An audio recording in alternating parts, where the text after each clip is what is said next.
Welcome back to the third annual Walt Disney World Attraction Bracket Challenge. We are coming in at the end of round 2 with some clean sweeps and a couple close races. Did your favorite attractions make it through to round 3? Well, let's find out. I'm your announcer, Nate Begle, and here's your host and technical director, Disney Dan. And, of course, your color commentator, Kevin Perjurer. I'm not a colon commentator, but I did. I am very happy to be here, regardless. Thank you, Nate.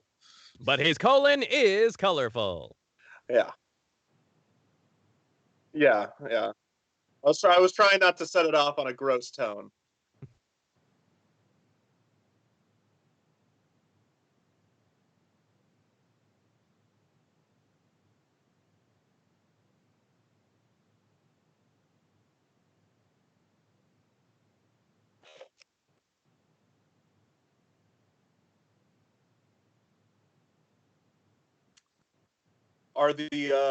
So round 2 is still going on right now, correct?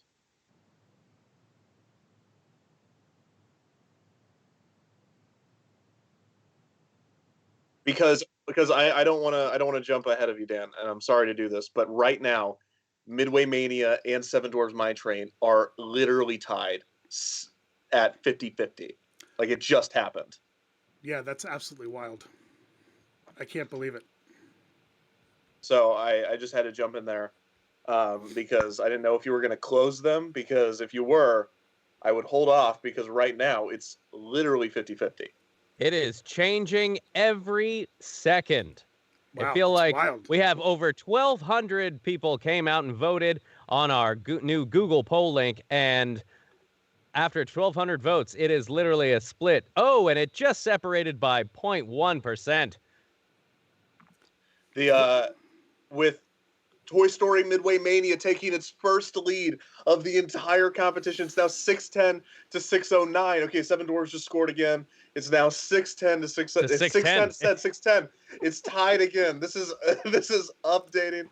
Oh my gosh, it's amazing. Dan, sorry to interrupt. We were just looking at this close. Take us through the results. All right. Well, actually, you and I will go through the results, but Nate's going to read them off with his lovely, sultry voice. Nate? All right. Let's take a look at the Exploration Round 2 results. All right, in the Exploration Round, a madam and a shaman walk into a bar. The number 1 seed, Haunted Mansion versus Navi River Journey. No surprise there. Haunted Mansion in a hefty lead with well over 90% of the vote. Yeah, I wasn't surprised there whatsoever. I was pretty sure that was going to happen, right? I'm sorry. I have too much to monitor right now. So on which one? Haunted Mansion versus yes, Navi River. Haunted Mansion. Yeah, Haunted Mansion. That's whatever. What we're looking at now is Haunted Mansion will always win. What is it winning by? By a pretty significant almost margin. 94%. Yeah, so yeah, that's obvious. That we predicted that. Navi River Journey's done a pretty terrible job in this round. Always, it was eliminated when it got to round 2 last year. It was eliminated by the People Mover 77 to 23, and it's having an even worse year in round 2 this year. Yeah, I can't believe how badly it's done 2 years in a row now. Yeah, it's pretty incredible, and we're looking at, as we go down, we're also looking at Space Ranger Spin versus Rock and Roller Coaster, right? Right. Indeed, at Halik's Hardest Choice, the Exploration Round 2 Match 2, Space Ranger Spin versus Rock and Roller Coaster. Rock and Roller Coaster way ahead with 831 votes, giving it almost 70% of the vote. Yeah, that's obvious. We knew that Rock and Roller Coaster would beat Space Ranger Spin here, but Space Ranger Spin's holding its own, which does not look good for Rock and Roller Coaster in the next round against Haunted Mansion. Now, Haunted Mansion has never seen Rock and Roller Coaster, to my knowledge. I have every round for 2018, and I know that 2019 Rock and Roller Coaster was eliminated by Splash Mountain. So they definitely haven't met up. So we don't have any info on how they would do. So this is going to be something to keep an eye on. But I think Haunted Mansion is going to go into the Sweet 16 and easily make it into the Elite Eight. I would like to say Rock and Roller Coaster would take up a significant amount of the vote, but that's just not where the numbers are. All right. And Nate, can we go on to the next matchup? Absolutely. Earth's first passengers. Exploration round 2, match 3 would be Dinosaur versus Spaceship Earth. Spaceship Earth was sitting with 805 votes, pulling in 65.3% of the vote, while Dinosaur only 428 votes, pulling in only about 35% of the vote. No surprise there. Spaceship Earth dominating over Dinosaur. Yeah, Spaceship Earth is winning, but this is a close call. Dan, is this how we predicted? Yeah, of course. I think that we saw Spaceship Earth. I think we saw Spaceship Earth as a strong contender from previous years, while Dinosaur got knocked out early on in multiple rounds. So, yeah, I think that no surprise there. That Spaceship Earth is king. Yeah, it's doing well, just not as well as I'd like to see it do. I think this is going to be proof that it's going to lose to Expedition Everest when it eventually faces it. And it's going to prove that it should have been a 3 seed and not a 2 seed, as it was last year. All right, Nate, who do we have up next? Do we cover all of Exploration? No, rounding out the Exploration round 2, match number 4, Expedition Everest versus Frozen Ever After. Again, no surprise there. Expedition Everest, the Yeti, just freezing out Elsa with over 86% of the vote. Then this is really important here. I think that this is going to be this is going to show that Expedition Everest could be Haunted Mansion. Do you disagree, Dan? You keep saying that this is the Expedition Everest's year, and I'm fascinated to see this matchup because, man, what happens if Expedition Everest takes down Haunted Mansion? I can't imagine a world where that could possibly happen. Well, you're living in it because that's my prediction. I think it's going to be closer than people say. Oh, that's great. All right. So, Nate, with that in mind, with that in mind, we can take a look at the matchups for the Exploration Round 3. Do you want to take us down the list and see who will be facing who for the Exploration Round 3, which polls will open up at 8 o'clock, a link being shared across social media. Absolutely. It doesn't look like there's going to be any too close calls here in these last few minutes of voting. So Exploration Round 2, it seems pretty clear. Haunted Mansion moving onward to battle Rock and Roller Coaster in the next round. A 1 seed versus a 4 seed. You guys were talking about they've never faced each other before. What do you think are the odds? These two dark rides. One's a thrill ride. One is a nostalgic, spooky ride. What do we think? No way Haunted Mansion loses. No way. I think Expedition Everest, it might. Who knows? We got a new voting system, and I think we're seeing that this voting system has equal attendance, but it is not. That there is some chances for some close calls, as we're going to see when we move on to the next round. When we move on to the next part of the bracket, so take a look at that. Absolutely. And then rounding out round 3 for the Exploration region, Dinosaur moving on past Spaceship Earth. Is that correct? Is the Dinosaur that's moving on past Spaceship Earth? It is not. Spaceship Earth is. That is incorrect. Yeah. So Spaceship Earth is currently ahead of Dinosaur.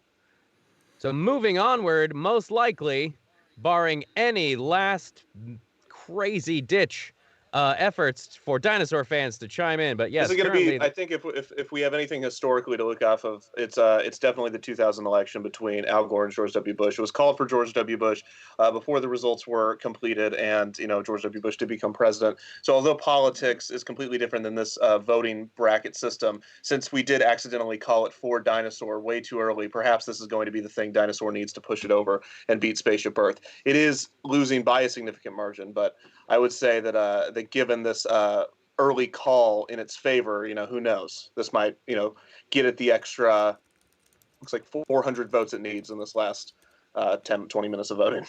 That's right. Anything could happen. But moving on, definitely between Frozen Ever After and Expedition Everest, looks like the Yeti is blasting past onto round 3. So it looks like most likely will be Expedition Everest versus Spaceship Earth. So instead of Yeti versus Dinosaur, it's going to be Yeti versus the history of planet Earth. What do we think about that matchup, guys? It's Yeti versus woolly mammoth. Right, and that's a fair I point. think that you have there's a lot to worry about with I think that Spaceship Earth is going to be a fair contender against Expedition Everest. I think Expedition Everest is going to blow it out of the water. But it's going to be close, and it's going to be interesting to see. That's going to be the one to keep an eye on. Speaking of ones to keep an eye on, when we get into imagination. Yep, Nate, you want to take us through these results? All right, over to the Imagination region, round 2. The stats are looking as follows for the Wise Frog Ride. Splash Mountain versus Muppet Vision 3D. No real surprise there, even though we held out hope. Splash Mountain with over 68% of the vote versus Muppet Vision 3D. Looks like the singing country frog is going to beat the singing and tap dancing frog. Yeah, it makes me sad. Certainly bums me out because gotta love Muppet Vision, but I think it did pretty well against such a popular summer wet water ride. Yeah, I think it shows that Muppet Vision has legs in this tournament, frog legs to be exact, but it's not enough to hop over the competition. Splash Mountain is just two puns right back to back. Kevin Frazier, double pun. That's body head. This is Splash Mountain. Always does well, but it's interesting to see Splash Mountain give up such a large point of the voter percentage this early on, because Splash Mountain dominates. It was in the championship last year, so it'll be interesting to see. It was eliminated in the final for the previous year, eliminated in the finals. I mean, even in the finals against Haunted Mansion, it was 60-40. So, I guess that shows that Muppet Vision, those dreams might have been a little too optimistic. But moving on, we're going to skip over the one that we're going to talk about a little bit more. We're going to skip over the Watch Out for Prospectors and come back to that at the end of this region. But over to Tropical Hideaways, we have Jungle Cruise versus the Enchanted Tiki Room. Jungle Cruise, no surprise there, with almost 70% of the vote beating out Enchanted Tiki Room. Any surprise there, gentlemen? No, I think we talked about yesterday how the Jungle Cruise really had legs and was going to not to reuse the same thing Kevin just said, but the Jungle Cruise was going to be a strong contender all along, especially against the Tiki Room, who hasn't held its own very well. So wasn't surprised to see that whatsoever. The only interesting thing about this matchup is that they're neighbors. Other than that, this is entirely predictable. Similar aesthetics, both Adventureland, Magic Kingdom. Other than that, this is Jungle Cruise all over. Jungle Cruise is going to have a really hard time in the next round, though. And Nate, can we take a look at that matchup that the Jungle Cruise is going to face? Absolutely. Is Goofy a keystone species? Imagination Region Round 2, match number 4. The one that was really interesting to us, Mickey and Minnie's Runaway Railway, the brand new ride at Hollywood Studios, versus Avatar's Flight of Passage. Mickey and Minnie outbeat Country Bears, not by much, but enough to move on to the next round. But it looks like Flight of Passage is flying right past Mickey and Minnie's Runaway Railway with about 65% of the vote. Yeah, it was wild to see how well Mickey and Minnie's Runaway Railway did just on, not that many people could not have been on that ride. So it just had to be off of promotions and and public awareness. I was pretty shocked to see how well, because Flight of Passage is just everyone's been on it now. It's been open for a few years, so and it's continued to do really well in every round every year before. So it's going to be interesting to see how Mickey's Runaway Railway stacks up in next year's competition. What does this mean for Mickey and Minnie's next year as they seed, Kev?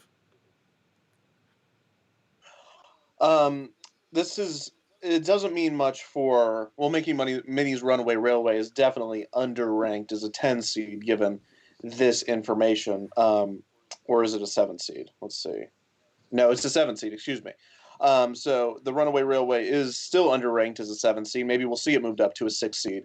But what this really shows is that Country Bear was ranked as a 10 seed and lost by a mere few votes to Runaway Railway. Transitive property doesn't always work, but it could hold its own against Flight of Passage. I would say that if you could put up Country Bear Jamboree and Flight of Passage, there might be a chance that, Country Bear Jamboree could do really, really well. Maybe not win, but just as well as Runaway Railway, given how close that race was. Now, Runaway Railway is going to be in a different point of contention next year because it's going to have a year of operation under its belt, or like 6 months of operation under its belt, and then we're going to really see how it does. But if anything, this just shows Country Bear might have actually been underranked as a 10 seed despite losing as a 10 seed. And so that's going to be interesting. Maybe it'll be moved up to an 8 or a 7 or a 9 or any of the numbers before 10 and after 6. All right, and bringing us back around to the one I skipped over, the Watch Out for Prospectors in the Imagination region. To go up against Splash Mountain would be either Seven Dwarfs Mine Train or Toy Story Midway Mania. Now, as Kevin pointed out earlier, just as we started going live, it was exactly at 50-50. Right now, it's looking like Toy Story Midway Mania has 630 votes versus Seven Dwarfs Mine Train with 625 votes, giving Toy Story Mania the slight lead. Dan, when are the polls closing, or what do we think about this matchup? It's been so close since the polls opened. Yeah, it was a really, really tight race. Kev, why do you think that? Why do you think that it's just because they both opened so close together and they've both kind of been in the public's eye for the same amount of time that both these attractions are kind of like locked in a stalemate? Well, I wouldn't say that because Midway Mania, I think, is, it has a lot more, probably has 5-7 more years of operation under its belt. So that gives it an advantage. I think Seven Dwarfs Mine Train, we talked about this ad nauseum. I don't really know why this is so close. My personal belief with this new system is that while Twitter, how Twitter polls work, you're going to click on it and you're going to get to see the results. And so in matchups where you don't have a favorite attraction, you're just going to click on one of them to show the results. That's usually the first one. This one, the way this polling system set up, you actually have to sit down and think. You're required to pick one, and you don't get to see the results. So by the time you get here, perhaps you're going to get to see this, to actually think, which one do I like better? And I think because neither of these attractions are anyone's absolute favorites, but neither of them are particularly hated, it just has this big wash effect. Now, if we look at this specifically, this actual matchup, 630 votes are currently at for Midway Mania. Seven Dwarfs currently has 625 votes. At some time, Seven Dwarfs was leading by 20. Midway Mania just took the lead. This was a totally different competition, just an hour ago when we kept seeing, it was 10 votes and then it would get to 4 and then it would get to 20. But, Midway Mania could never get above that 50% to overtake Seven Dwarfs Mine Train. And now it has with a margin of 5 votes. So if polling were to close right now, which did they close? Yeah, polling closed when the tournament opened, but we're good. The polling is closed now. Yeah, we're reviewing the results. The polling is absolutely closed. Oh, okay. I thought we were looking at the... Oh, okay. Well, then I'll take it back. Take it back to my response then, because it was still going. Looks like Toy Story Midway Mania does move on to the next round with 50.2% of the vote. And I'll take back what I said as well, and that yeah, I guess it's over. They won by 5 votes. Who cares who was up and who was down? Midway Mania came up out on top. But a really interesting matchup, all in all, from the outset. Absolutely. Yeah. So, Nate, what are the matchups going to be now for this next bracket? Can you take us through what we expect to look at? Yeah, absolutely. So the Imagination region in round 3, we will have Splash Mountain versus Toy Story Midway Mania. Guys, Joe, what do we think about this? Toy Story and 7 had a hard time against the classic 7 Dwarves. What are they going to do against the classic Splash Mountain? I don't think that Splash Mountain is going to have any. It's going to be a closer race, but I don't think Splash Mountain's going to have any trouble beating Toy Story Midway Mania. I think it's just a matter of years of being, because they're both a family kind of, everyone jump in together for people. You know, but Splash Mountain's just been around longer and more. I think it'll do way better. Yeah, the Splash Mountain is going to win. I think it's going to win by a bigger margin than it did against Muppet Vision. I think that we're going to see something in the 80s or 20s. I don't think Midway Mania stands a chance. I think those both appeal to the exact same demographic.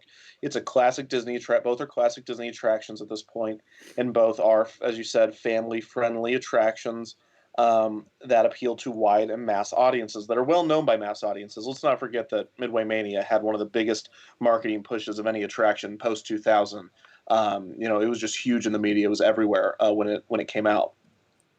With that in mind, I don't think when you have those, you put them head to head, Splash Mountain is going to do better, because I really don't think Midway Mania is that beloved. I think people will enjoy it, and I think people like it, but I think those people also really like Splash Mountain, and I would imagine a lot of those people, or most of those, I would say 90% of the people that really like Midway Mania would prefer Splash Mountain over it. I just think those demographics overlap.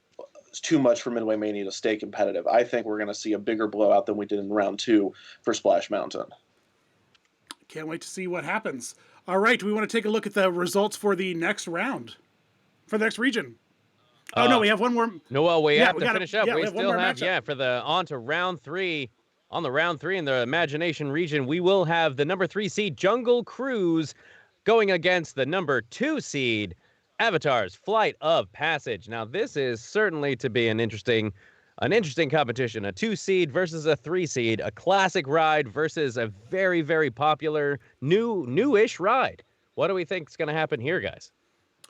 Boy, this is going to be an interesting race, but I think that Flight of Passage will win. I think that it'll be close. I don't know, Kev. What do you think? How do you see this playing out? I think Flight of Passage splits the audience the same way Jungle Cruise does. It just depends on who's voting, and I think these are totally different demographics. I think the people that like the Jungle Cruise are not the people that like Flight of Passage. Flight of Passage is all about technology and excitement and new, and Jungle Cruise is all about nostalgia and quaintness and old. I mean, it's the exact opposites. People can enjoy both, and then those people will probably choose Flight of Passage if they have to vote for the best attraction, but people are voting for their favorites, and so it's hard to say. Whether people ask themselves the question when they're voting, which one would I rather ride right now? Which one means the most to me? Or which one do I want to see do well in this tournament? There's a bunch of questions people ask themselves. I don't know. I think I know Jungle Cruise won't win. I think Flight of Passage, I think that it might be close, though. But, Jungle Cruise doesn't do extraordinary. But when put up against Spaceship Earth, it does 56-44 when it was eliminated in 2019 by Spaceship Earth. But those are very similar, rides, both in emotion and nostalgia factor and everything. So I don't know what it's going to do against an exciting new ride like Flight of Passage, but I think Flight of Passage is going to win. Yeah, you make a good point, because it's we put up there the Disney World attraction bracket, and we say vote for the best, your favorite. Like, are they the same thing? It's just this kind of this for everyone individually, is their favorite attraction the best attraction? Are they aware that maybe their favorite attraction isn't so great compared to, something like Flight of Passage that is newer and more, evolved and more It's fascinating to see how people's brains are kind of like, because there's some matchups where arguably, if you're thinking about guest experience and storytelling, things like Flight of Passage are incredible. But yet, when they go up against some of the old favorites, those old favorites still get the votes. So it's fascinating to see how people vote. All right, Nate, we want to head into the next round and take a look at the results for the education region. Absolutely, we do. So, all over to the education region round 2 with match number 1. We had Rise of the Resistance versus Festival of the Lion King. And with 984 votes, over 78% voted for Rise of the Resistance. So this brand new ride to this competition. Moving on to round 3. For match number 2, we have Space Mountain versus the Carousel of Progress. 2 classic rides, 2 neighbors of Magic Kingdom. Space Mountain with 817 votes, 65% of the vote going to Space Mountain. Any surprise here between these two? Have they faced each other before? I don't think that they have faced off before. They have both really strong track records going through each of the past 2 years. They've advanced to round 3, round 4, and it's going to be interesting to see. I think it's kind of fascinating that Test Track, this behemoth of technology, and has already went from test dummies. Man, do you remember those crash test dummies? I remember the original Test Track ride. That was really, really fun. To this new, futuristic Tron thing-ish, whatever, it is. But Big Thunder Mountain is just that reliable old mountainy prospector standby. It's just a favorite. It's a great roller coaster. It's the only thing that's really bad about it is just how darn loud it is on that one incline. There's that one specific climbing up with the bats that kind of hang down and scare you a little bit. And what's even worse you brought up match. What is worse whenever people do POVs of it and throw it on YouTube. They do not go in and flatten out those peaks on those videos. It's a murder. Come on, folks. Come on. Reach out to Nate Begle. Have you help him with your audio. All right, Nate. What do we got going on in round 3? I mean, and matchup 3. Matchup 3, you just kind of mentioned it. Test Track versus Big Thunder Mountain. Big Thunder Mountain being the big favorite in Magic Kingdom, beating out Test Track with over 69% of the vote, taking out Test Track and moving on to round 3. And they will be going up against, looks like, the People Mover. In match 4, we had the Smuggler's Run, the brand new ride in Galaxy's Edge versus the classic People Mover. People Mover moving on to round 3 with 67% I'm so sorry of for the my vote. misplaced tangent about Big Thunder Mountain.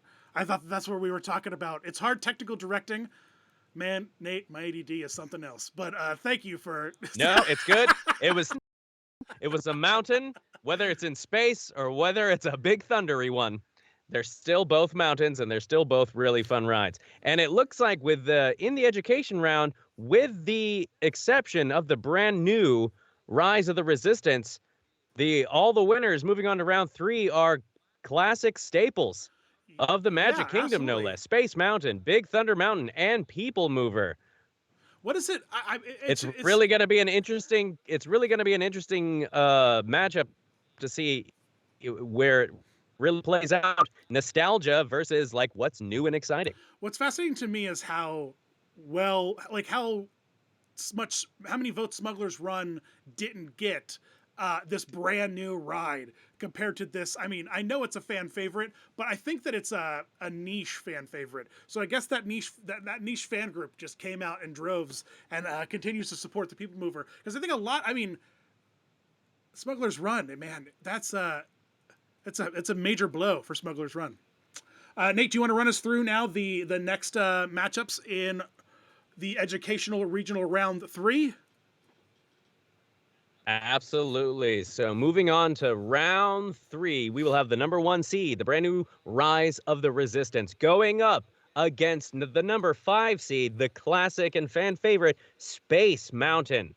What do you think about this matchup? Does Space Mountain have any chance? Rise of the Resistance is rising very fast in this competition. Nate, this is going to be wild, man.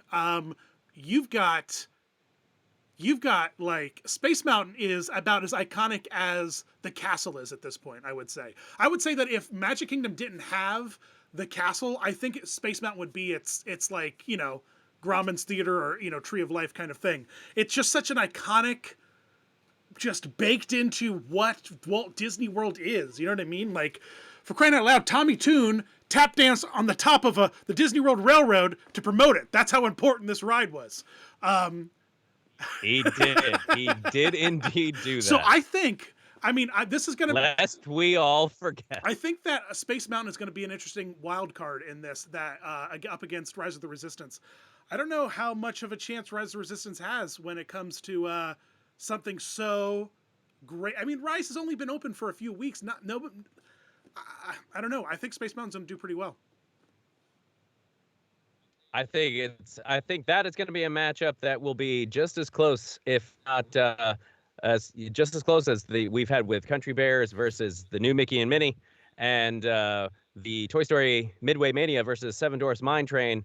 I feel like that's probably going to be a pretty close matchup. Definitely something to keep an eye on in round. Although who knows? You never know. You never know, because it might just we might just log in and see Rise of the Resistance just taking like 80, or Space Mountain taking like 80% of the vote. You would think it's going to be, you know, like butting heads. And I think it's kind of like how we talked about in round 1 with Frozen versus Ariel, that kind of generational thing. I think that Rise of the Resistance has more of like that younger, new park fan base, while Space Mountain has that older, you know, like DVC member fan base. I think that there's gonna be some wild headbutting in this one. Wild headbutting. All right, who's up next, Nate? What match is gonna be next for Education round 3? Absolutely. And finishing out the Education region in round 3, we will have the number 3 seed Big Thunder Mountain versus the number 2 seed the People Mover. 2 classic attractions in Magic Kingdom. Magic Kingdom coming out strong in this competition with the attractions. Sure. Moving on. Sure. What do we think about this? Again, is this a matter of taste, or this is a thrill ride versus a pretty, you know, relaxed, I would argue, scenic ride? Nate, let's be real. I would argue that both of these rides are equally as tense. All right, there's that point where you get into there's and both equally as loud. Go on. Both these rides have an equally tense and loud and uncomfortable moment. When you in Big Thunder, when you're doing the incline and the bats, and you're like, ugh, what happens if one falls and hits me in the face? That'll really freak me out. And then 2. You've got the loudness and the darkness, and then there's the explosions with the falling rocks that work sometimes. And move over to People Mover. Once you crack into Space Mountain, dude, it's pitch black, terrifying, loud, you know, unless. And there's always that concern that when the People Mover stops, it's going to stop in that tunnel that is in fact pitch black. Never happened to me. I'm knocking on some wood right now. It never happened to me, but I would be a little... That's a moment where I think the law says you can turn on your cell phone flashlight. I think that's the law. If you get stuck in the People Mover in the dark tunnel, you legally are allowed to turn on your flashlight. I can't. Although, to be fair, you will have those random really cool moments where you go through the People Mover and actually get to see Space Mountain with the lights on. Yeah, remember when we did that? I believe it was you, Kevin, and I in the vehicle that I have on YouTube right now. And everyone saw the reflection of your face and that plexiglass wall. Which, let's talk about why. I was convinced that I was. Yeah. Why does? I wish I had your smooth jaw and fedora wearing skills, Nate. But I'll happily. You can happily take my face and use it as your own as you go out into the wild, Kevin Perjurer. This is going to be the attraction to watch, though. Big Thunder versus People Mover. This is a rematch, actually, of the Sweet 16 the previous year. So this is the exact same place that they met last year. People Mover, of course, won, but the margin, 52-48. If that's any indication, I think People Mover is going to have a really hard time winning this year. I think if I'm having to guess right now, I think Big Thunder Mountain Railroad is going to be here with the upset. I didn't get a chance to comment on Space Mountain versus Rise of the Resistance, but I'm also choosing Space Mountain. Yeah, I think Space Mountain's going to take it. I think we're going to see a 5 and a 3 seed for the first time, with a 1 and a 2 seed falling. Yeah, it's going to be wild. So I don't know. I think it's just, that's what I'm guessing. We'll see though. Very, very different types of rides, but one of them has only been open for like 2 months. So, but with People Mover and Big Thunder, they met before, but they met when the People Mover has an incredible Twitter fan base that helps it, and that it doesn't help now. The new way this is set up, they can't singularly retweet. Any People Mover fan that wants to vote for it is going to have to go through the entire form. So it's going to be sure People Mover Cone, he'll figure out a way. The People Mover Cone will figure out a way to get people to, you know, the chat right now is just full of People Mover shoutouts. So, you know, hashtag Cone Gang. So, I don't know, People Mover, it's going to be interesting. It's going to be interesting. But you're right, they're removing it from Twitter. That whole dynamic of taking the voting off of Twitter really impacts how certain ride fan bases then get the chance to go at it. So we'll have to see where that goes and what happens next. But speaking of what happens next, Inspiration Round 2 results, should we take a look at them? Absolutely, we shall. Over in the Inspiration region, Round 2, match number 1, we had Tower of Terror versus Kilimanjaro Safari. Tower of Terror moving on to the next round with over 71% of the vote, 899 votes to 356. Tower of Terror, no surprise there, gentlemen, I think, right? No, I don't think so. I think that Tower of Terror is just a A+ premium attraction that that we've, like, to the point where, you know, the Disneyland version is now gone because it wasn't nearly as comparable to the one in Disney World. And, you know, Kilimanjaro Safari has seen major cuts to its plot and how it kind of works. And, you know, I think the Tower of Terror is definitely the clear winner. It's a great thrill ride. It's a thrill ride that really most of the family can enjoy. So I think that has a lot going for it. Yeah, Tower of Terror is Expedition Everest level, I think, underrated in these tournaments. It's a 1 seed, so it's hard to say, but we don't really consider it among the other 1 seeds when we're looking at, you know, we don't consider it at that Splash Mountain Haunted Mansion level. The problem is it doesn't have that, you know, just mad fan base like that really a fan base with some fire in its belly like the People Mover does, that just will vote and will make sure it wins. Tower of Terror is beloved, and I don't think anybody has anything that negative to say about it, really. No. But it's you make a good point though. It just doesn't have that fan base to push it over the edge, and you know, it's also, I think, when you get down to it, when you see what wins year after year, you have to just remember the people's ability to ride these rides. That's why I think if you did a Universal versus Disney bracket, or we eventually integrate Universal attractions into this, you would start to see an incredible amount of. I think the Universal attractions would lose, not just because their fan bases are Disney, but because Universal has a lot of attractions that people can't ride, whether it be based off of certain health issues, certain body issues, or just, you know, certain abilities, or people that have certain disabilities that those rides don't accommodate. So let's look at what wins. Haunted Mansion, a ride that, you know, is pretty accessible. That's a fantastic across point. the board. That's a fantastic point. You look at Tower of Terror, much less accessible. I believe there is. Can it support a wheelchair, or do you have to get out of? I mean, I know on Haunted Mansion it's a lot easier. They can slow down the Omnimover. I've never seen an accessible. So this is a long way of saying, when you want to rack up these big votes, and when people are deciding, the first thing some people have to decide between is this a ride that I can even ride? And that's huge. So I guess that was a long way of saying absolutely. That. I hadn't even considered that in looking at why Haunted Mansion is such a strong contender. And it's interesting because Flight of Passage kind of skirts the line that Universal has problems with in terms of guest size and guest accessibility. I've known that's been something that's kind of kept a lot of people off the ride. And now as more rides open up with unique kind of ride systems, like the Tron coaster, for example, again, it's going to be a ride vehicle that has limited accessibility for a certain group of guests. So that's a fascinating. Why do you think it is though that Tower of Terror doesn't have that rabid fan base that all these other, because it really is the best attraction at Hollywood Studios up until now. These newest editions, it's been this that like, is it just because Tower of Terror is Hollywood Studios and that's just like people just they? Why do you think that is? I don't know. I think when you look at Tower of Terror, you have this. There's that. It has the Halloween, creepy, darker, cobwebby vibe. I know that is really simplifying it, but you put that against Haunted Mansion, and I think Haunted Mansion is that to the max. Now, I don't know how many people just love that, like Haunted Mansion in the 20s vibe, like I do. I really love that whole aesthetic, but Tower of Terror is a incredible, groundbreaking, subversive drop tower, but it's still a drop tower. And I think that's what turns a lot of people off. It's not family friendly the same way that some of these other rides are. It is a thrill ride first.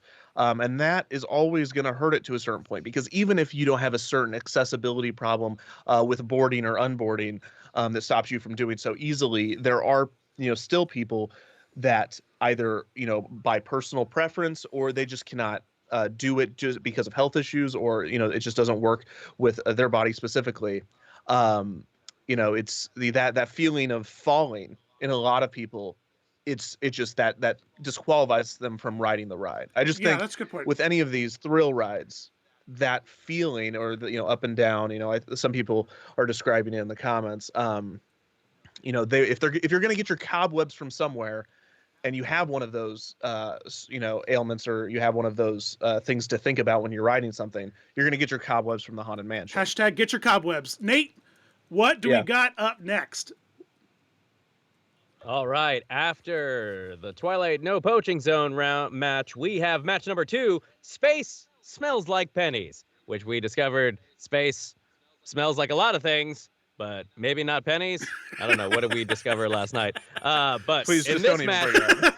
In this match, space smells like Soarin'. Soarin' versus Star Tours. Soarin' wins with 59.7% of the votes, 749 votes to 506. I guess no real surprise there for you guys. It was a pretty close match, though. Soarin' versus Star Tours. Yeah, I think I wasn't surprised by this, really. I think Kev put it really beautifully yesterday. It's like both of these are, virtual, experiences, and which one is more appealing. And obviously, it's clearly Soarin' over Star Tours. Star Tours, I know that Kev and I are both on the same boat where we hate those glasses. We hate 3D effects plus rides sometimes. And Star Tours anyway, Soarin's pretty great. And it smells good. Yeah, Soarin' has two really, I think, universally beloved iterations. If you're a super fan, you recognize that the original California one's better because of lack of digital technology and all that stuff. But Star Tours has two iterations that, the first iteration was, beloved, classic, people remember it. And the second version isn't, I don't think, despised, and the random matchups or what you're going to get, or when they lock it in after a movie's released. It's just always in a constant state of flux. And I personally like Rex over C-3PO. And in previous years, Star Tours does really well if you give it its classic logo, and people, their minds can jump to either one. But it's the 2020 bracket. You can't use the nostalgia of the previous iteration here. The same way you can't do that with Soarin'. I just think we're looking at two attractions that I personally liked better in their original iteration. And once they made the transition to the second iteration, Soarin' lost a lot less of its heart. Ooh, that's a really great point. I think I just stand by what I said yesterday, in that Soarin' is the next level simulator and Star Tours was the jumping off point. It's interesting to see them butt heads, though. I think this was a really fun matchup to watch. I'm really glad we did this, although it didn't come down to the wire by any means. 59-41, that's still a pretty close match, and it was a fun one to watch. And I'm really happy that we have the statistics on this one now. I would like to see a Soarin' versus Flight of Passage. Maybe we've seen that before, but I'd like to keep putting similar ride types against each other. If we ever add Disneyland to this bracket, if we have more competitors from other coasts, we'll put up Tower of Terror versus Mission Breakout. Those kind of interesting matchups are what really, even when they're not close, is what makes these really interesting. So yeah, I like your. I personally really like your idea of doing an Orlando bracket with Orlando attractions, throwing SeaWorld, Universal, and Disney in. Maybe we can do this like bi-monthly and just produce some brackets, because I love that idea. And I also love the idea of pulling together attractions from both Disney parks and literally designing the seats to work into which that most of those Galaxy's Edge Tower Terror going face to face, because it'd be very interesting to see how people voted for that. All right, Nate, next match. All right, Got to Dash, Flight to Catch, match number 3 in the Inspiration region. We had the other very, very close matchup, Peter Pan's Flight versus Slinky Dog Dash. And Slinky Dog Dash takes it with 631 votes versus Peter Pan's 624 votes. So a very, very close matchup there, but Slinky Dog takes it. Are we surprised by this new fun ride versus a classic old ride? I'm surprised the margins were so as tight as they are. I mean, Peter Pan's Flight is just, in addition to the fact that Disney World's is probably the worst version again, when we're talking about all the versions of the rides, it's just like, I don't know why Peter Pan Flight's so beloved. I really don't.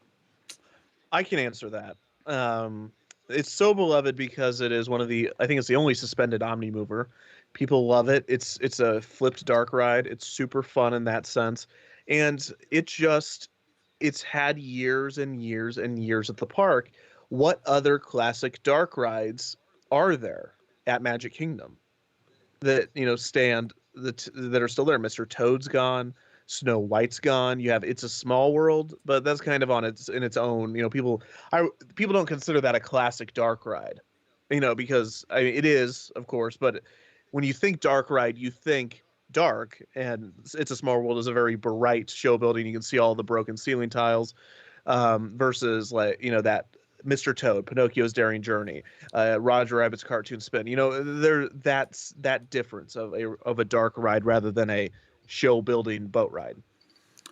That said, Peter Pan's Flight is the last bastion at the Magic Kingdom, unless I'm forgetting one in Walt Disney World, right? I mean, that's the only, all the other two are gone. I believe that there's one in either Paris or Tokyo. That's right. Sure. And they're all in Disneyland. Right. I'm just talking Walt Disney World specifically. Yeah. Absolutely. I think that's why it's so beloved in a Magic Kingdom sense, even though it is not the best version. It's just like that way, and it's unique. And that said, I'm moving on. I'm going to go on to the second one we're looking at here. We're looking at Slinky Dog Dash. This Slinky Dog Dash here won by 6 votes. It's wild. 6 votes. There was like 1,200 votes. There was more than 1,200 votes. That is nuts, right? Right. That 1,200 people voted, and it was a margin of 6. You could have done this again, and it could have. And Peter Pan could have won. And I'm going to say this: I think Peter Pan had a better shot at beating Pirates of the Caribbean than Slinky Dog does. At least Pirates of the Caribbean would have still won. But I think Slinky Dog versus Pirates, we're going to see Pirates blow it out of the water. I don't think people consider those in the same ballpark, in the same game. Those are two totally different styles of ride, two totally different meanings of ride. And if you're looking at the new class versus the old class, let's look at the new class: Rise of the Resistance, Smuggler's Run, Slinky Dog Dash. Of those, Slinky Dog is the least technologically advanced, the least flashy, the least future of those rides. So if you say like, oh, I prefer the new class, of the new class, Slinky Dog still is not a standout. It's a very fun kiddie coaster, but that's what it is. I love to ride it when it has less than a 80-minute wait, but it's still a kiddie coaster, and it's just a very smooth coaster. But it's gonna have a real hard time beating something as elaborate and as nostalgic and as legendary as Pirates of the Caribbean, even though Pirates of the Caribbean it's the worst version. Peter Pan's Flight, on the other hand, I think it would have had a better shot.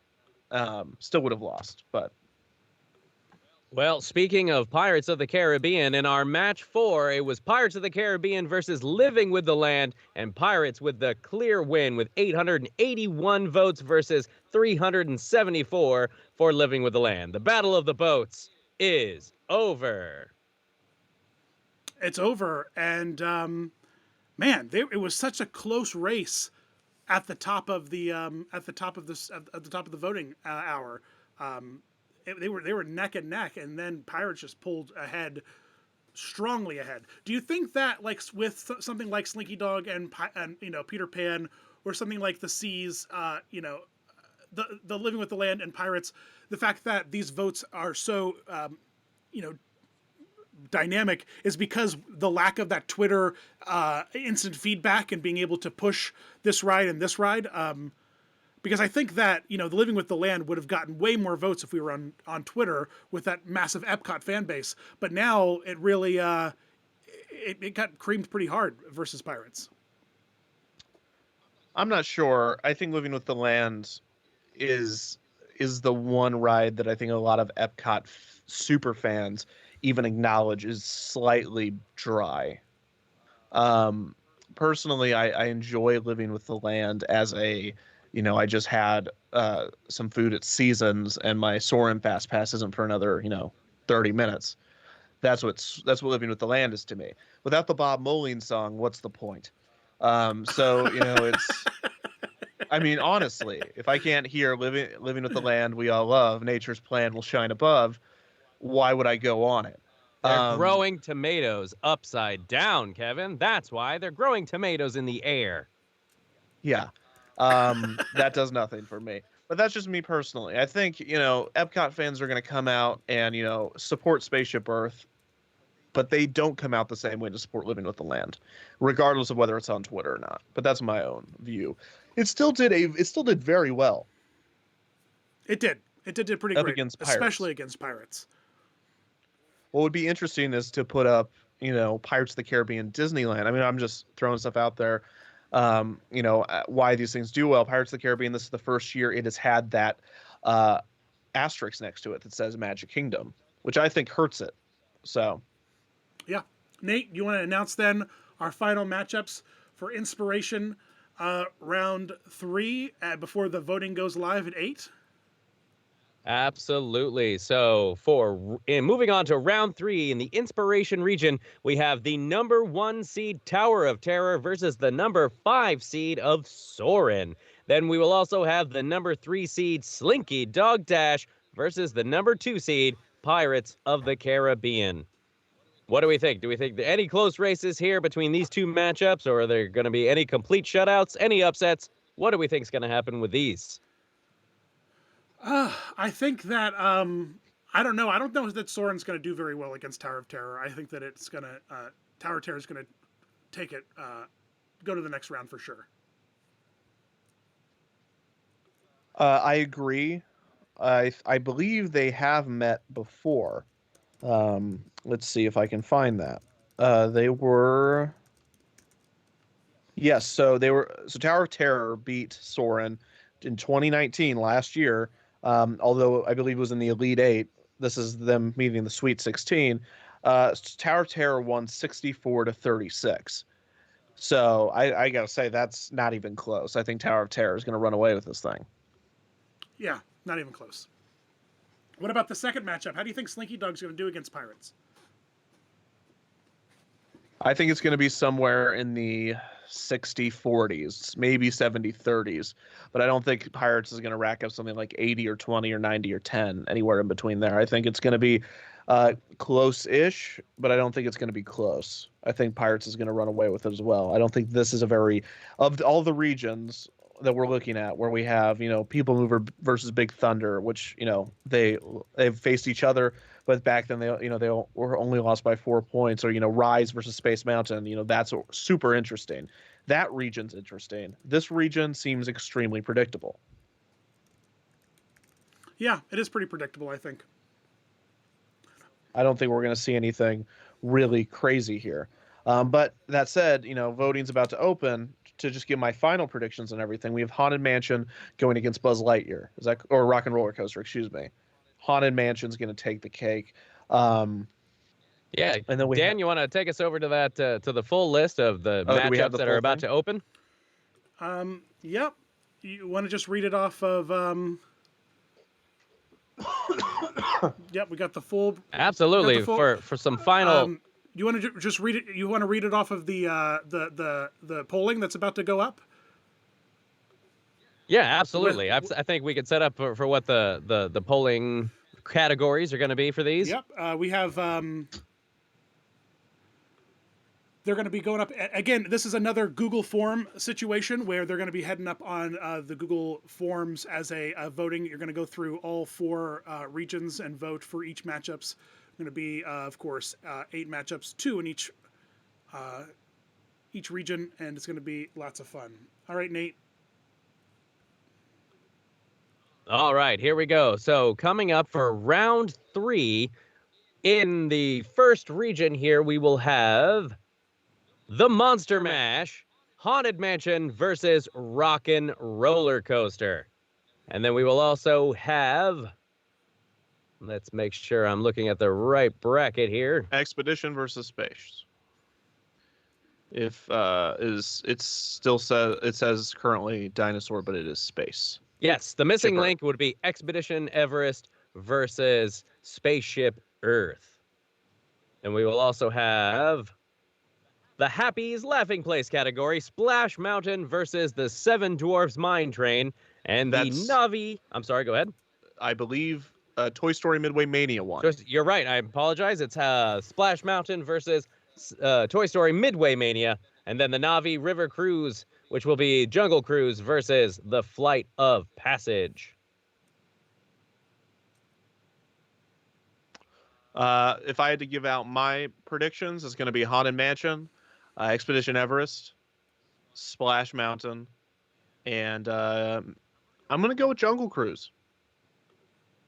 I think Jungle Cruise might hold its own. I mean, I think it's going to be Flight of Passage, but I think I'm going to guess Jungle Cruise just to maybe get that extra points for guessing the upset. All right. The next couple matchups, Nate? Next couple matchups, we have the category Space Force, which will be Rise of the Resistance versus Space Mountain. 2 space themed rides, a classic versus the brand new one. Really interesting to see what's going to happen there. Then we also have Moving Mountains, the classic Big Thunder Mountain versus the classic People Mover.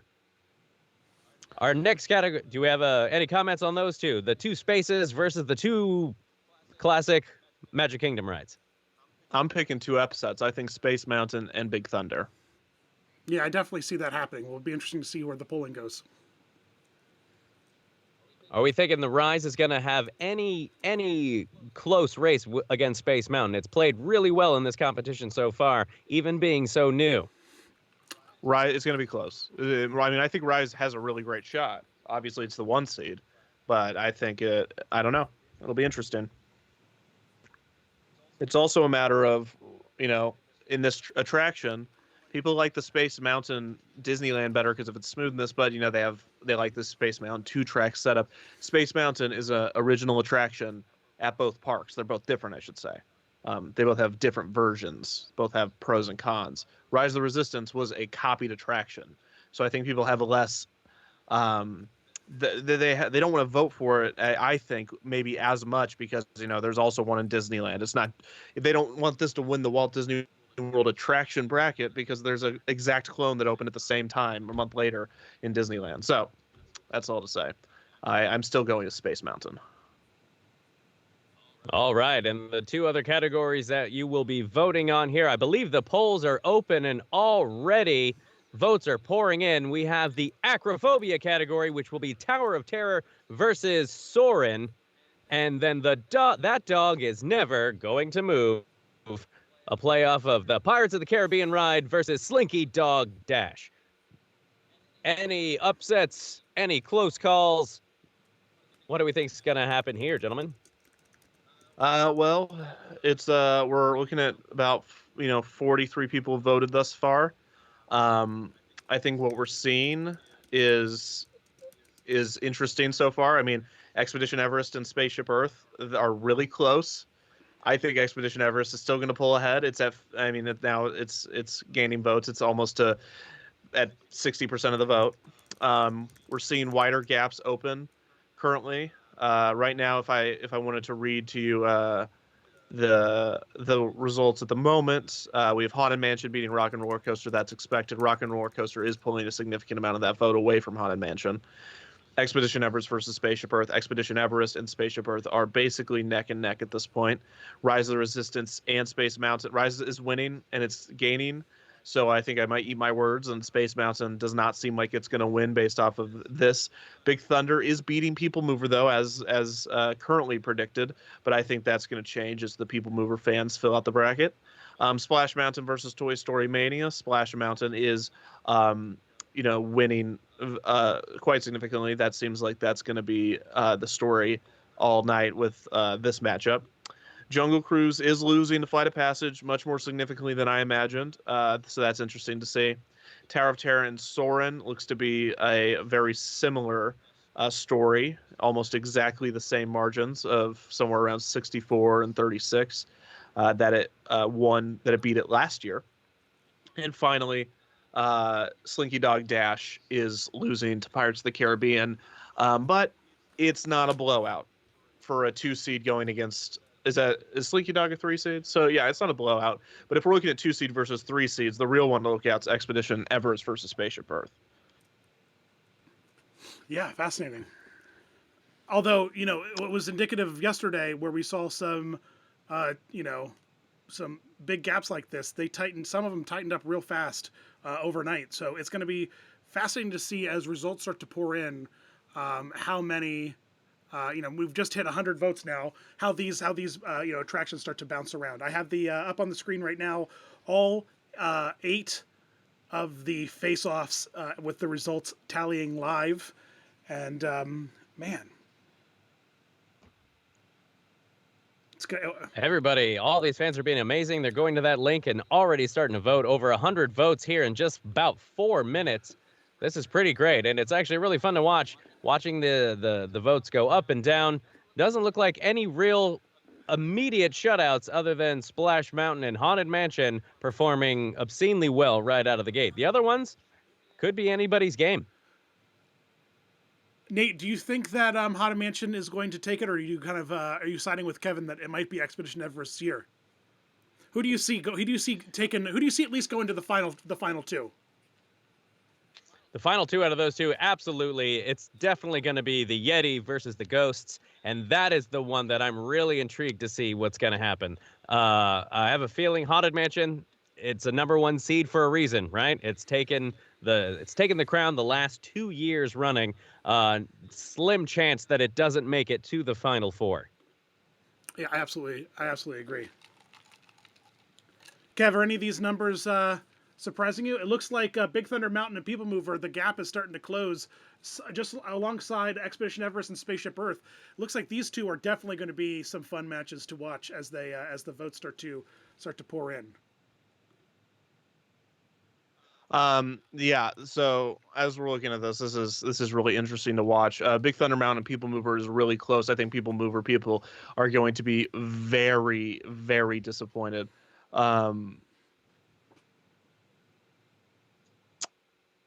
So I'm sorry, I was looking at I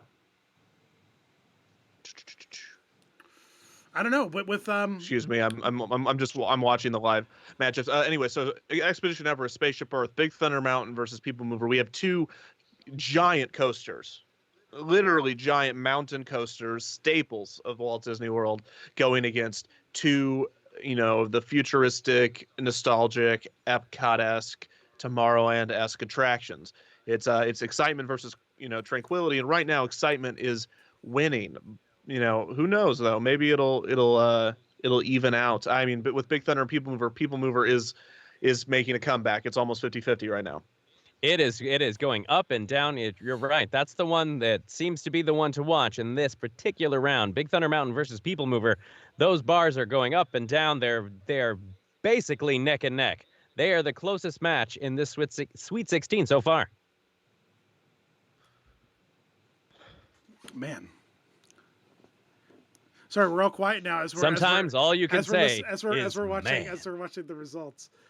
It's funny. We're engrossed in watching the numbers happen live. Yeah, it's so beautiful. The audience. It's funny as the audience, the chat like dries up at the minute that for a couple minutes after the voting starts because everyone runs over to start voting. If you have your pretty predictions, great. It's great that you guys.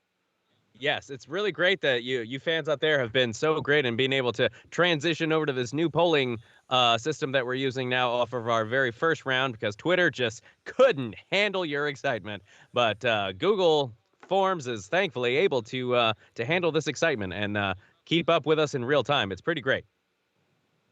And what the best part about this new system is, and what we're really going to be looking at next year, is we're going to be able to figure out who. We will be able to figure out the person that votes for this attraction also votes for this attraction in those matchups. I mean, if we really got a statistician on this, which I think would be really interesting, all data is we could tell that. Oh, anonymously. yes. Well, yeah. No, I'm not going to be like, hey. Oh, I thought you meant like we were keeping records of everyone's individual votes to compare them year to year. I'm sorry. I understand what you mean now. I'm sorry. Yeah, no. We can't tell the person, but we can tell that the person that voted for Haunted Mansion also voted for Expedition Everest and whatnot. Yeah, but we can't see the name of the person yet. But maybe next year. We also don't take your emails. I don't know if they're required to sign in, but we can't even see their email address. No, we don't. We cannot. This is all anonymous. It doesn't even track it. So it is anonymous, so don't worry about that. Got me all worried that I scared people. The votes stopped. Votes stopped coming in. People thought their information was being stolen.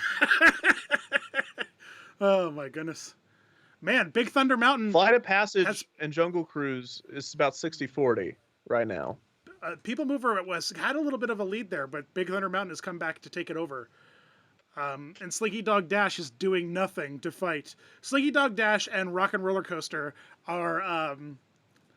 They're not even putting a dent into Haunted Mansion and Pirates. Yeah, this. We're looking at the sheet. I'm looking at the sheets on my end, and we have both the form responses at the bottom, and then you can click on the other tab to get to the results. So we can see the form responses, which is just a bunch of data, but it is interesting how it'll be like 7 Splash Mountains before the next Toy Story Midway Mania, or 11 Pirates of the Caribbean before the next Slinky Dog. Right. So those this is all fascinating. I wish I could tally numbers quicker. It would also be interesting to see how many of these attractions that are getting votes are getting vote. If we had an abstain, which I don't think we ever should. I like the idea that it's one or the other because it's the whole point. But it would be interesting to see if there was an abstain, how many people just don't care about either attraction in so many of these matchups.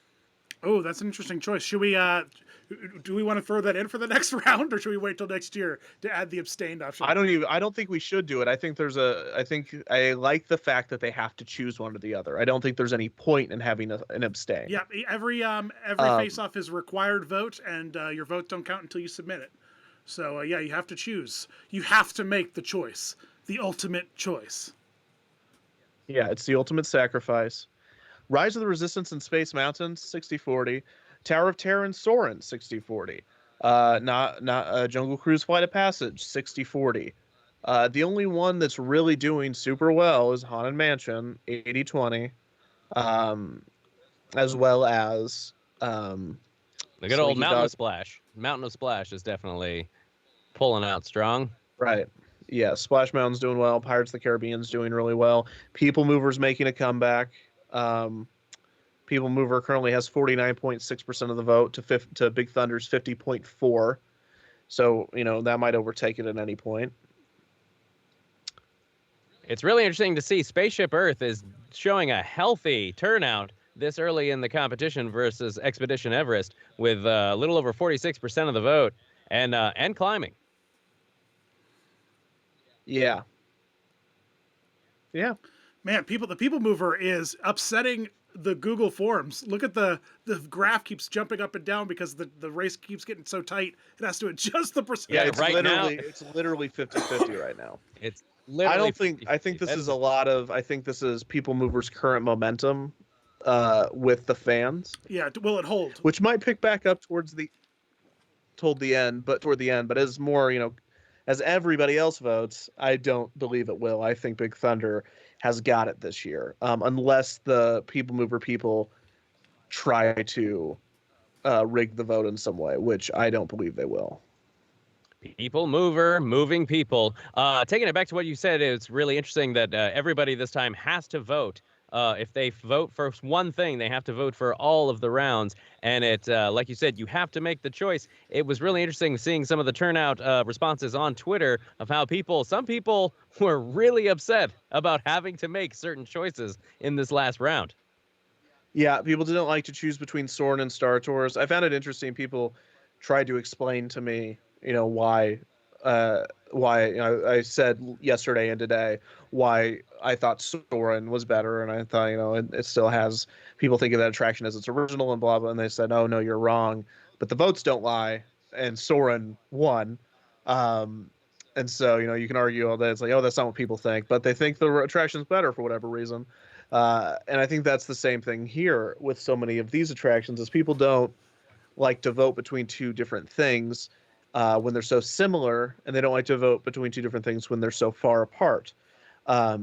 It's these attractions that I think Pirates of the Caribbean and Haunted Mansion, those are similar rides to a certain extent, but they're not the same thing. When you get into Space Mountain when you get into stuff like Soarin' versus Star Tours, like I was speaking of earlier, that's very similar. Here, as we get towards the end, we have more of those type of matchups. I mean, there are, let's see here. Rise the Resistance and Space Mountain. Those are two e-tickets. They're very different, but they're not as different as they can be. Same with most of these matchups as we're seeing, and it's just going to get worse as Pirates of the Caribbean moves on. It's going to face Tower of Terror, and those are going to, now we're talking about really just which one do you like better. If I'm reading that correctly, would Pirates of the Caribbean face Tower of Terror? Yeah, it would, yep. Right? Yeah, I think it's really interesting watching the Navi River Cruise. Did you guys say that you were pretty positive Jungle Cruise was going to beat Flight of Passage, or did we think that Flight of Passage was definitely going to beat Jungle Cruise? I said that Flight of Passage was going to win, and I just picked Jungle Cruise because I thought it might be able to upset. And it's getting closer. It's 55-45. I didn't necessarily think that. I think that it was going to win. It's going to keep like a 10-point lead over Jungle Cruise. I think for most of the polls, a minimum of a 10-point lead. Tower of Terror and Soarin' they're acting extremely predictably. We've seen this before. We've seen this matchup. It was in the Elite Eight last year. And there's nothing more predictable than when two attractions have matched up before. Outside of some refurbishment or some horrible accident, or not accident, but some horrible, something got changed in a bad way on the ride, like some effect was taken out or something. I don't even know what could change it. But we've seen Soarin' versus Tower of Terror. And what we saw in 2019 was a 64-36 split. Well, look at this. 64-36. It's the exact same percentage. That, I don't know if that's it's so predictable, it's surprising. Well, the data's already been there. The data's facts don't lie, baby.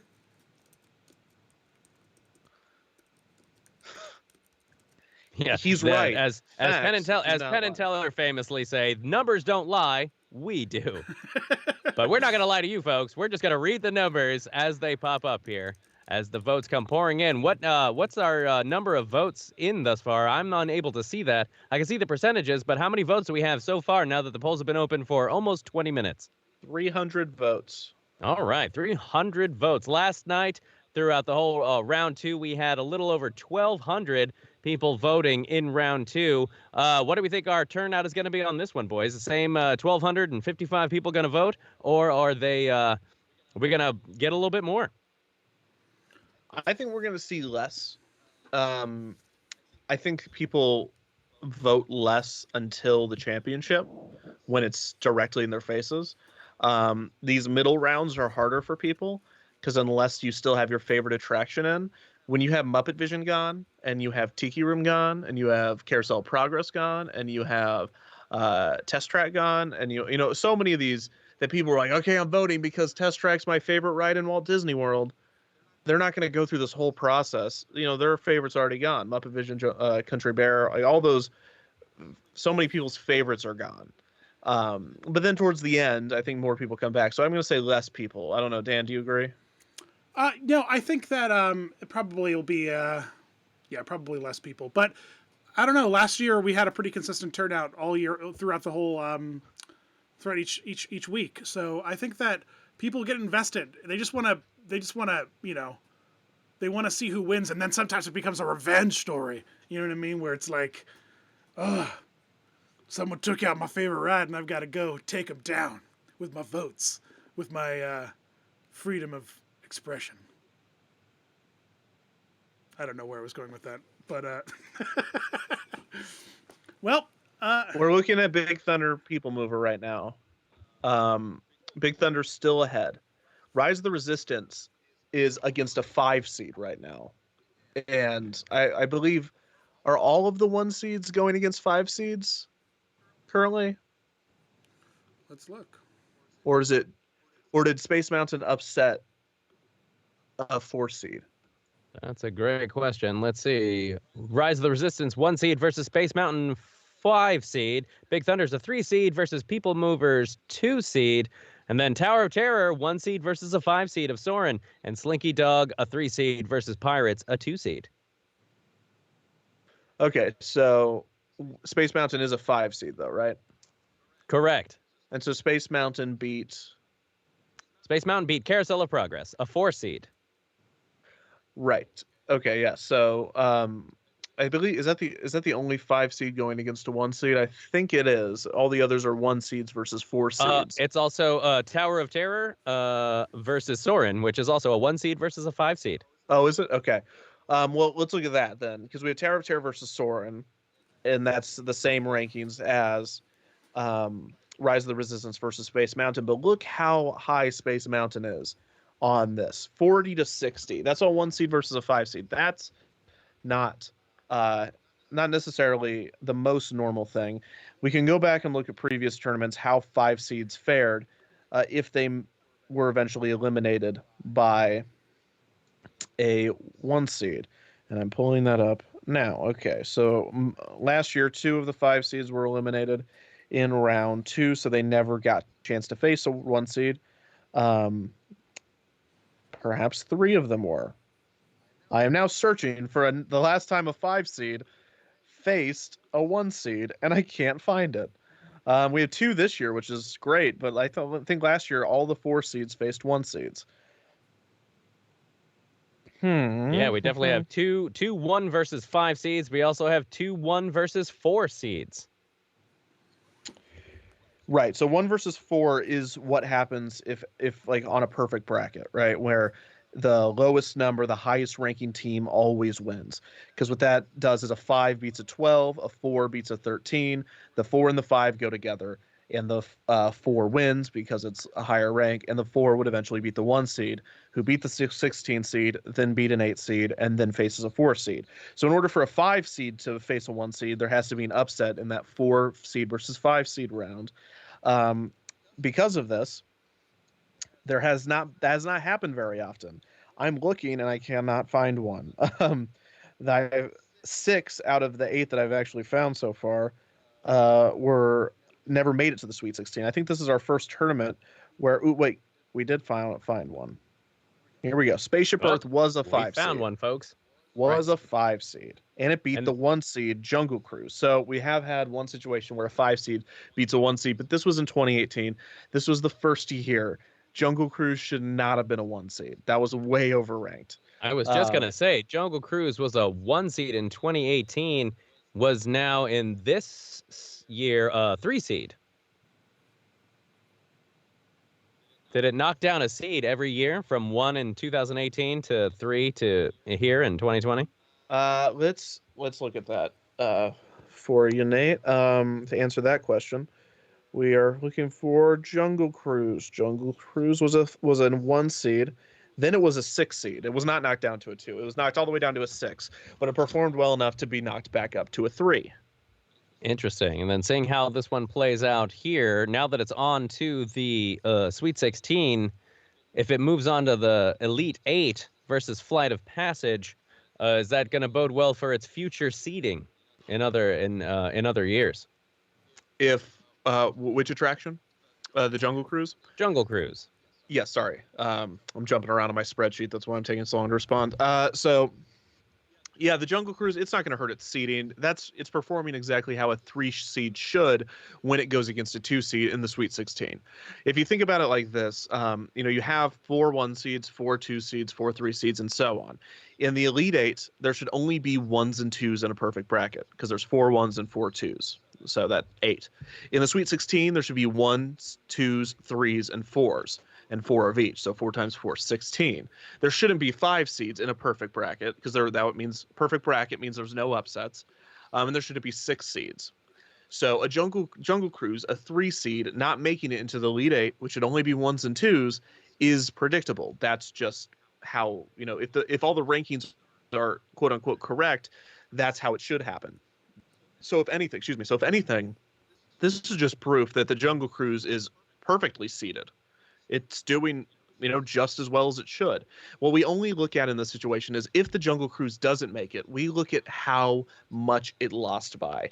If the Jungle Cruise loses by a huge margin, then you have an argument to make that maybe the Jungle Cruise shouldn't be as highly ranked, because now we know that it deserved to make it to the Sweet 16 because it's there, because it won, but it had no chance of getting to the Elite 8. So instead of a 3 seed, let's give it a 4 seed next year. This doesn't look to be the case. Now, the other thing we can do is if it's already a 3 seed and it loses, we can look really hard to see if it had gone against something else. Do you move it up to a 2 seed, or do you strategically place it as a 3 seed to potentially do better? I think the answer here is no. It's perfectly placed as a 3 seed. It is in a really close race with Flight of Passage, the weakest of the 2 seeds.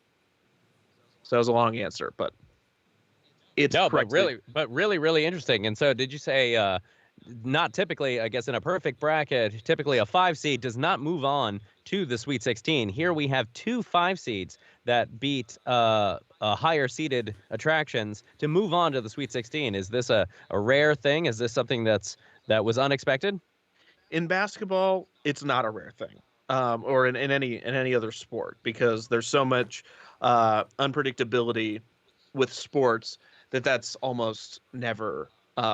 It happens all the time. I mean, for the first time in NCAA history, a 16 seed beat a 1 seed, because the 16 seed played the best game that school had probably played their entire lifespan of however long that school had been open as a university, versus the 1 seed that probably played its worst game ever, and the 16 beats the 1 seed. Here we're dealing with statistics. It's much more predictable. There's not an Awesome Planet is never going to have such a great day on the courts, so to speak, that's going to beat Haunted Mansion. That's just not going to happen. This is a voting system. It's just not going to have an awesome day for Awesome Planet. It's just not going to have an awesome day. It's going to have a not awesome day. Just like our planet. For Awesome Planet. It's just not having an awesome day.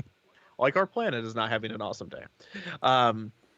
So yeah, that said, it's much more significant, to answer your question, for in this type of tournament for a 5 seed to beat a 4 seed. And the fact that it's happened twice this year shows a few things. Number one, there is some really fascinating things going on in this tournament. I mean, and it's fantastic that happens. And I think what it really speaks to is within the past 3 years of doing this tournament, we've added Smuggler's Run, we've added Rise of the Resistance, a 1 seed. We've added Slinky Dog, a 3 seed. Mickey and Minnie's Runaway Railway, which was a 7 seed. But even if it's not up there, things are moving around. Rise of the Resistance becomes a 1 seed. That kicks one of the previous 1 seeds to a 2 seed, and so on and so forth. So when you're looking at that, it's not necessarily a surprise that a 5 seed would eventually beat a 4 seed, but it is significant that it happened nonetheless. I mean, these are all based off voting statistics, and again, nothing really changes with these rides. So yeah, a 5 seed getting into the Sweet 16. That's the first time that's happened. Despite a 6 seed having gotten in 2018, but that was again only because Jungle Cruise is overranked. It's very fascinating to watch. But we haven't actually turned our attention to the votes in a while. So let's Nate, do you want to read some of those off? Yeah, absolutely. Back to the one that we're really keeping our eyes on. Moving Mountains, Big Thunder Mountain versus People Mover. People Mover, as of right now, ahead of Big Thunder Mountain by just 0.5%. 50 point. Oh, and now we're moving again. It's moving. It's constantly in flux. This is the one but it's still ahead by just. Oh my gosh. Just shy of 1%. People Mover in the lead against Big Thunder Mountain. Everything else is looking about on par as it has been since starting. Haunted Mansion way in the lead over Rock and Roller Coaster Splash Mountain. Way past Toy Story Midway Mania. Flight of Passage beating Jungle Cruise. Expedition Everest and Spaceship Earth having a surprisingly close match right now, which is really fun to watch. Rise of the Resistance versus Space Mountain. This number 1 seed still ahead of the classic Space Mountain. And then also Tower of Terror, of course, beating out Soarin' as of right now. Pirates of the Caribbean really, really dominating over Slinky Dog Dash. But again, the one to watch, and especially tomorrow as we come into the closing of the poll, is Big Thunder Mountain versus the People Mover. This one is really intriguing me, personally. It's very tight. It might literally be one vote right now. So we're looking also at another fun thing to do with these statistics is look at how is it doing how are these attractions doing in comparison to previous years. Let's look at Expedition Everest, an attraction that I've constantly stated is the most underrated attraction in this competition. It's not looking good for it to be this close to Spaceship Earth. I think if anything, this shows that Haunted Mansion is going to win. And when Haunted Mansion wins, I think Haunted Mansion is going to win out. If Haunted Mansion beats Expedition Everest, there's nothing stopping it, in my view. Haunted Mansion's not going to beat Big Thunder. Big Thunder Mountain versus People Mover, by the way, just went back to 50-50.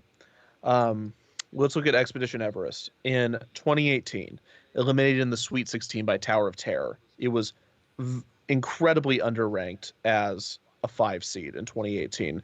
It was knocked down to a 6 seed because of its performance in 2018. And then was eliminated in the Elite 8. So that was another situation where a 6 seed, I should have said that, made it not only to the Sweet 16, but made it past that to the Elite 8. So that's actually really amazing if you think about it, that a 6 seed made it to the Elite 8. Remember, Elite 8 in a perfect bracket with no upsets is only 1s and 2 seeds. Sweet 16s is 1s, 2s, 3s, and 4s. So for a 6 seed, which should be eliminated in round 2, to then go 2 more rounds and make it to the Elite 8 is significant. Let's show you how they did that in 2019. First round, they beat Tomorrowland Speedway. Then they beat Test Track. That was the first upset.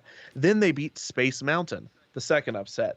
Then they were eliminated by the People Mover 51-49 in the Elite 8.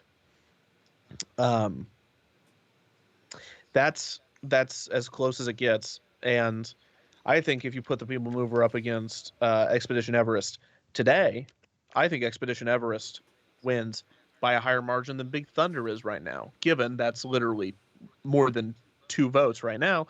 But that's just my own personal view of this. Expedition Everest has shown that it can beat Space Mountain, an attraction that is losing less than 20% currently to the supposed best attraction ever created, Rise of the Resistance. Let's also look at Flight of Passage. In 2018, it was eliminated in the Elite 8 by Pirates of the Caribbean. In 2019, it was again eliminated in the Elite 8 after beating Nemo the Musical, after beating Under the Sea, after beating Star Tours, and then finally eliminated a Haunted Mansion by a huge margin of 64-36. Flight of Passage, that is, when I read that back to you, I don't know how that strikes either of you, but that to me that just shows Flight of Passage at a 2 seed is going to be questionable next year, especially when we're looking at some of these the performance of some of these 3 seeds and 4 seeds and even 5 seeds this year. I think Space Mountain's underranked. I think Flight of Passage is overranked based off of this difficulty it's having, blowing away Jungle Cruise right now, which it's a 2 and 3 seed, as well as its honestly somewhat easy track to get to where it is. Beating Nemo the Musical, beating Under the Sea, even beating Star Tours. You know, So you're those saying attractions as are far as not what a seed champion placement, makes. as far as seed placement goes, like you're saying, Flight of Passage, its seeding number in upcoming competitions will vary depending on how it does up against other lower seed numbers. Is that correct? That's correct. So it maybe a 3 next year. It also depends. We don't really know when attractions are going to open next year. Um, I don't know when Tron was supposed to open. Dan, do you know when Tron was set to open? I know it was for the 50th, but I'd never had a date. No, I don't know if there was. Is there? I don't. Yeah, I knew it was just for the 50th. I knew it was early next year, right? What about Guardians? Again, I think it's early. I can't. I mean, yeah. I don't know if they have like a. Ratatouille is done. It's done. Yeah, it's just. Yeah, I think Ratatouille is just a few months away. Disney has learned the hard way to not really set an exact date of opening attractions for fear of not being able to hit said date. So I think they try to be a little bit vague around a certain timeline, but not until they definitely know that they're ready to open do they set an exact opening date in present last couple of years. And now with the closures going on right now, it's really up in the air when, if anything, when will open, and if things have to stop, and if things continue to be built. I have a feeling that Epcot is probably going to look like it's currently under the way it's been looking under construction for quite some time after this lengthy closure that we're going through. We're looking at 2 potential 1, 2, and 3 seeds coming in, like 1 through 3. So, whether it's next year or the year after, Flight of Passage, it depends on the reception of those rides. We know what Tron's going to be, but we don't really know how it's going to be, how it's going to be viewed in the Walt Disney World, right? It depends on the opening. It depends on the hype. It depends on the word of mouth. It depends on how the community reacts to it for this tournament specifically. Obviously, not for the real world. Who cares about us? But for this specifically, this is us. So if, Tron is the next biggest, baddest thing, the greatest addition to the Magic Kingdom, which honestly, the Magic Kingdom hasn't had that many great additions in the past 20 years outside of New Fantasyland, it's going to be interesting. I think Flight of Passage is going to get knocked down to a 3 seed. Guardians of the Galaxy, the coaster, that's an e-ticket. Depending on how well that's received, it's going to be an original e-ticket. That could be a 1 seed, 2 seed, 3 seed. So we're going to see Flight of Passage as the recency bias goes away, as the attention goes away from it as other things open. I think it's just going to continue to do worse and worse and worse in this competition. So taking it back to Rise of the Resistance being a brand new ride this year and not being open that long, what did constitute it making it a number 1 seed for this competition? The Rise of the Resistance was given the 1 seed in this competition based off of a Twitter poll that I put out, as well as the general hype and response to it. I think it's overranked, but I think given the fact that we had no information going into it, it is properly ranked. I mean, given the fact that we're only basing off of a Twitter poll and the hype and reviews of fans and critics, I think given that information before it started, I think it was fair to give it a 1 seed. Given his performance, despite winning thus far, I think it's overranked. Dan, do you agree? Yeah, I think that next year it's going to get knocked down a peg or 2. I don't know if it's... I mean, I understand new attractions coming in, getting that 1 seed spot, particularly something so big, so expensive, so hyped. So, but I think that, in future years, it'll probably be bumped down to maybe like a 2 or 3 seed? It's definitely, well, I think it's going to be a 2 seed. Yeah, I don't think it's gonna age nearly as poorly as Flight of Passage is going to. I think it's going to maintain some steam for many years, but I don't think it's going to be a top seed attraction after this. I think it's just it doesn't have any recency bias, unfortunately, at the moment, because nobody has had the chance to recently ride it. Unless they were one of the lucky few that got the boarding groups within the first few months. I mean, once people are actually able to ride it, I don't know. Once people are able to ride it, perhaps it will be seen. But it is an incredible attraction. It deserves to be up there as a number one seed if we're looking at quality alone. But it hasn't had the time to gain nostalgia, and it hasn't had the time to gain the recency bias. It's stuck in this no man's land. It's going to then enter the recency bias phase. Should it not be overshadowed by something else, and then it's going to enter that middle ground where Flight of Passage is currently fading away into. Right. The Flight of Passage is going to fade into this, and it's that same middle ground that Midway Mania is just now emerging from.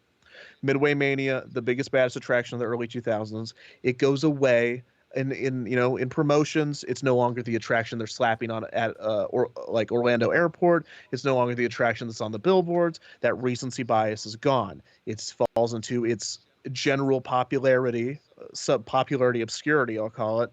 It's popular, but it's not nostalgic yet. And then it emerges as, oh yeah, do you remember that 2005 trip we took and how we rode Midway Mania for the first time? That was 15 years ago now. It's re-entered it into this new plane of nostalgia to where it can stand up against who was it against? Seven Dwarves, who is about to fall into, when Tron opens, that puts Seven Dwarves in this new, popularity, obscurity until it eventually gets nostalgia. But Seven Dwarves has not had enough time for that. So I mean, this is it's all interesting to look at, but a lot of the reasons attractions do well is because they have a combination of both. They hold up, but they also have nostalgia, and that's where People Mover is struggling right now. Big Thunder Mountain has a lot of nostalgia, but it also holds up really well. I love People Mover. I'll fight for People Mover to the death. I never want it to be gone away, but you have to admit, for modern audiences, unless they are immediately pitched to it as, hey, this is just a really fun circle around Tomorrowland, a lot of people come off it being like, oh, what was that? You have to have the nostalgia for it to be good. I mean, in my opinion, and there's going to be other things that, are the same way. So all of that said, there is this, there's two middle grounds, and I think Rise of the Resistance is about to be in a new one. It's about to be in this, not open long enough for it to get its well-deserved bias, but not open so long as to be in the middle ground of popularity, obscurity, or open long enough to gain nostalgia. So it's fascinating, but definitely this year is not its year. No. It doesn't seem, but hey, who knows? Maybe put directly against a bigger attraction, people reevaluate. It's currently going against Space Mountain, and Space Mountain's holding its own. Random question talking about the People Mover, because I'm new to this competition this year. In past competitions, has the People Mover been ever up against the monorail as another mover of people? I can't speak to 2019. Actually, yes, I can. Because People Mover would have beat it. Let's find the monorail. But in 2018, it went up against the Walt Disney World Railroad. So yeah, same sort of. Well, I mean, and that's what's interesting with the monorail is we've only seen it face two attractions: Rock and Roller Coaster and Big Thunder Mountain, and I think you can guess what happened in both of those. Right, which seems like an unfair matchup right out of the gate. Which I'd be intrigued to see monorail versus People Mover, what the turnout would be for those against those two. And see, that's actually the exact reason it is a fair matchup out of the gate, is because Rock and Roller Coaster is so popular, it gets an easier track, and that easier track includes destroying the monorail. People Mover, likewise, has a great fan base, gets a lot of votes, deserves an easier track to do well and get further. And for that reason, it wouldn't have to face the Rock and Roller Coaster. Monorail could be put up against the People Mover, because the worse monorail does, the more likely it is to be put up against the People Mover. So perhaps that's the case, and maybe I think People Mover will always win, though. Yeah, People Mover always win. You don't get points for getting points. You get points for winning. Right. Well, I think that the next 23 and change hours are going to be fascinating to watch. I like to check in like in the morning when I wake up, mid-afternoon, see where the votes are going. And I think that some of these matchups are going to get even tighter as more people roll in to vote. Right now we have 400 votes in, and so we are probably going to see that double or triple within the next 12, 18 hours. Looking forward to see how those results end up. Kevin, do you have any final thoughts before we say goodnight? The moment we sign off is when the people mover people lose all of their momentum. And yeah, I'm not even looking, with all that momentum, it's not looking good. People mover's still losing to Big Thunder. Yeah, it's not looking good for People Mover. I think Big Thunder is gonna go ahead, and when Big Thunder goes ahead, it's gonna give Rise of the Resistance a chance to go further. I think if Big Thunder wins, Rise goes to the championship. I think if People Mover wins, People Mover goes to the Final Four, I should say. That's what I'm looking at right now. Everything else, I think none of these are too close to call. Yesterday we had two ones that were within 10 votes in the end. And I think that's going to be the case with Big Thunder and People Mover, but everything else I would be comfortable calling it for the rest of this. So we're going to see Space Mountain versus Flight of Passage. We're going to see Haunted Mansion versus versus Expedition Everest, and we'll talk about all those tomorrow. So it's very interesting. But story of the night is that People Mover might not make it to the Elite Eight this year, which would be a huge blow considering it's made it to the Final Four 2 years in a row. Yeah, it's a big fan base. Nate, do you have anything else you want to throw in there with your lovely tones? With my dulcet tones, no, I think Haunted Mansion looks like it's definitely got it in the bag.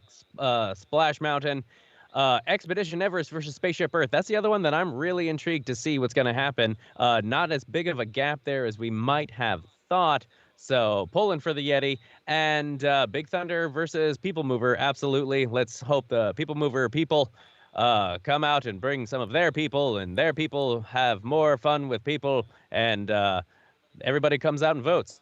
Yes, and anybody that's been watching this and you voted so far, please take the Google form link and share it. Text it to friends and say, get them involved. Share it out there in the Facebook groups. Let the public see it. Let everyone, I know that you all have great little Facebook groups and Instagram groups and all that kind of stuff. So send it out there. The more data we get, the better. It'd be fascinating to really be able to make this information, let everyone see how attractions really stack up against each other. So share it, pass it on, get it out there. I appreciate it. Thanks for joining me, Kevin. Thanks for joining me, Nate. Thank you, sir. Thank you very much, and have a very pleasant evening, everyone. Yep. Bye, guys. Thank you, guys.